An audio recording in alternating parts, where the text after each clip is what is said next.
다윗은 전에 언약궤를 예루살렘으로 옮기려다가 말씀대로 하지 않아서 실패했습니다. 율법에 따르면 언약궤는 레위인이 어깨에 메고 운반을 해야 합니다. 하지만 그때 다윗은 새 수레에 싣고 운반을 했습니다. 말씀대로 하지 않은 겁니다. 결국 언약궤 옮기는 일은 실패로 끝났고 그 와중에 우사가 죽기까지 했습니다. 이후 언약궤는 오베데돔의 집으로 옮겨져 보관되었는데 오늘 본문에서 다윗은 그 언약궤를 다시 예루살렘으로 옮겨오려고 합니다. 다윗에게 있어 언약궤를 예루살렘으로 옮겨오는 일은 포기할 수 없는 일이었습니다. 언약궤는 하나님의 임재 그리고 하나님의 통치의 상징인데 그 하나님의 임재와 통치가 없는 예루살렘은 상상할 수가 없었기 때문입니다. 다윗은 강성한 왕이 되었지만 이스라엘의 진정한 왕이 누구인지를 망각하지 않습니다. 주변 모든 민족이 다윗을 두려워하고 있지만 다윗은 하나님을 경외하면서 하나님을 두려워하면서 살고자 합니다. 그래서 언약궤를 예루살렘으로 다시 옮겨오고자 하는 겁니다. 본문 1절에 보면 다윗은 왕궁을 지으면서 동시에 하나님의 언약궤를 둘 장소를 마련했습니다. 이제 그 장소로 언약궤를 옮겨오려고 하는데 다윗은 아주 신중하게 움직입니다. 2절에 보면 다윗은 레위 사람 외에는 하나님의 궤를 매일 수 없나니 이는 여호와께서 그들을 택하사 여호와의 궤를 메고 영원히 그를 섬기게 하셨음이라 이렇게 말합니다. 13절에도 보면 전에는 너희가 매지 아니하였으므로 우리 하나님 여호와께서 우리를 찢으셨으니 이는 우리가 규례대로 그에게 구하지 아니하였음이라 이렇게 말합니다. 이전에 실패한 원인을 분명히 알고서 이제는 그 실패를 반복하지 않겠다는 다윗의 말입니다.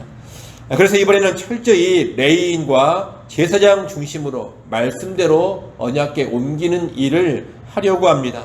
그전에는 다윗이 천부장과 백부장, 다시 말하면 군대의 지휘관들과 의논하면서 언약궤 옮기는 일을 했습니다. 하지만 오늘 본문에 보면 언약궤 옮기는 일을 준비함에 있어서 군대 지휘관들은 등장하지 않습니다. 대신에 제사장인 아론 자손과 성막에서 섬기는 레위 사람들만 등장합니다. 언약궤와 연관해서 하나님께서 지정하신 사람들과만 준비를 하고 있는 겁니다. 4절에 보면 다윗은 아론 자손과 레위 사람들을 모았다고 합니다. 5절로 10절은 이때 모은 레위 사람들의 6가문입니다. 각 가문의 지도자들을 포함해서 모두 862명의 레위 사람들을 모았습니다. 11절로 13절은 다윗이 제사장인 사독과 아비아달 그리고 레위 사람 6가문의 지도자 6명을 불러다가 당부하는 내용입니다. 다윗은 이들에게 언약궤 옮기는 일에 동원된 모든 레위 사람은 몸을 성결하게 하고 여호와의 궤를 메어 올리라고 합니다. 거룩한 하나님의 궤를 옮기는 일을 하니 스스로를 성결하게 하고 언약궤를 옮기는 일도 말씀대로 하라는 겁니다. 이에 제사장들과 레위 사람들은 몸을 성결하게 하고 여호와께서 명하신 말씀대로 레위 자손이 언약궤를 어깨에 메었습니다. 우리는 이상의 장면에서 실패를 통해 배우고 같은 실패를 반복하지 않으려고 하는 다윗의 모습을 보게 됩니다. 여러분, 사람은 말씀을 모르거나 때로는 말씀을 알면서도 불순종해서 실패할 수가 있습니다. 그로 인해 하나님의 징벌을 받을 수도 있습니다. 그런데 어떤 사람은 그런 실패와 징벌을 경험하면서도 여전히 변화가 없습니다. 사울왕이 그랬습니다. 사울왕은 불순종하거나 실패했을 때 늘 변명하면서 자기 책임을 회피하려고 했습니다. 동일한 실패를 거듭 반복했고 그 과정에서 회개도 없었고 그 어떤 변화도 없었습니다. 그러다가 결국 몰락하고 말았습니다. 그런데 다윗은 사울왕과 다릅니다. 다윗은 언약궤를 옮기는 일에 있어서 과거에 크게 실패했습니다. 그러나 그 실패를 통해서 하나님의 말씀을 확실하게 붙잡는 사람이 됩니다. 말씀대로 하지 않아 크게 실패했던 일을 거울 삼아서 이제는 철저하게 말씀대로만 하려고 합니다. 스디슨 실패를 통해서 철저하게 회개하고 이제 온전히 말씀대로 하려는 그런 사람이 된 겁니다. 여러분, 사람은 완전할 수가 없습니다. 실수를 합니다. 실패합니다. 말씀에 불순종하는 죄를 짓기도 합니다. 또 그로 인해 쓰디쓴 결과를 경험하기도 합니다. 하지만 그런 실패나 범죄 자체가 우리를 완전한 파멸로 끌고 가지는 않습니다. 우리가 왜 파멸하느냐? 실패하거나 범죄한 후에 온전히 회개하지 않고 변화를 보이지 않아서입니다. 뼈아픈 실패 후에 내가 무엇을 잘못했는지를 깨닫고 돌이킬 것을 돌이키고 변화시킬 것을 변화시킨다면 비록 실패하고 불순종했다 하더라도 파멸에 이르지는 않는 겁니다. 오히려 영적인 회복이 있게 되고 영적인 도약이 있게 됩니다. 실패와 잘못을 통해서 더 나은 삶, 더 온전한 삶으로 나가게 됩니다. 꼭 승리하고 순종하는 삶을 통해서만 우리의 신앙이 더 나아지는 것은 아닙니다.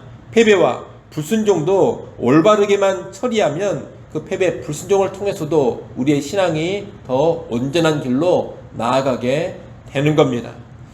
그런 여러분, 실패하고 잘못했다고 해서 거기서 멈춰버리거나 끝내버리지 않기를 바랍니다.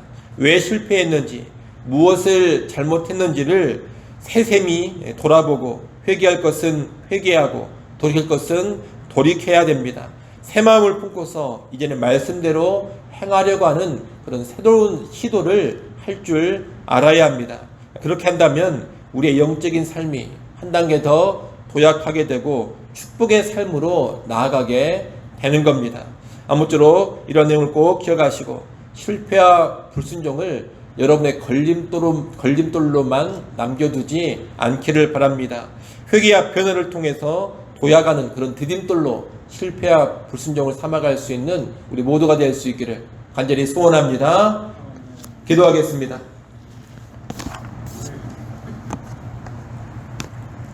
하나님 아버지, 언약궤를 옮기는 일에 크게 실패했던 다윗이 실패를 거울 삼아서 이제는 철저하게 온전히 말씀대로만 하려고 하는 것을 보았습니다. 비록 실패하고 범죄했다 하더라도 돌이킴이 있고 회개가 있고 말씀대로 살려고 하는 변화가 있다면 그 실패와 불순종이 우리를 파멸로 이끌어가지 않는다라는 것을 잘 알게 하여 주시옵소서. 실패와 불순종을 통해서 오히려 더 온전한 삶으로 나아갈 수 있음을 깨닫게 하여 주옵소서. 오늘 우리 삶 가운데서도 실패하거나 불순종하는 일이 있다면 그저 걸림돌로만, 나를 쓰러뜨리는 일로만 남겨두지 않게 하시고 그 일을 계기로 하여서 회개하게 하시고 온전히 말씀대로 살고자 하는 새로운 시도를 하게 하여 주옵소서. 그래서 실패와 불순종이 우리의 영적인 도약을 일으키는 디딤돌이 되게 하여 주시옵소서. 아버지 하나님, 또 이 시간 하나님께 나와 기도할 수 있게 해주셔서 감사합니다. 겸손히 하나님 바라보고 의지하는 시간 되기를 원합니다. 우리의 모든 삶의 형편형편 하나님께 아뢰게 하시고 하늘의 은혜와 긍휼을 구하게 하여 주옵소서. 기도하는 주의 백성들 한 사람 한 사람 주목하여 보시고 신령한 은혜를 허락하여 주시옵소서. 하늘 평안 누리게 하여 주옵소서. 주일입니다. 모든 성도들 하나님께 기쁨으로 나와 예배하게 하시고 모든 예배위원들을 하나님의 성령으로 강하게 붙잡아 주시옵소서. 하나님의 임재가 예배 시간에 있어지게 하시고 예배하는 모든 성도들이 하늘문이 열려지고 하나님을 만나는 귀한 은총을 누리게 하여 주옵소서. 예수님의 이름으로 기도드리옵나이다. 아멘.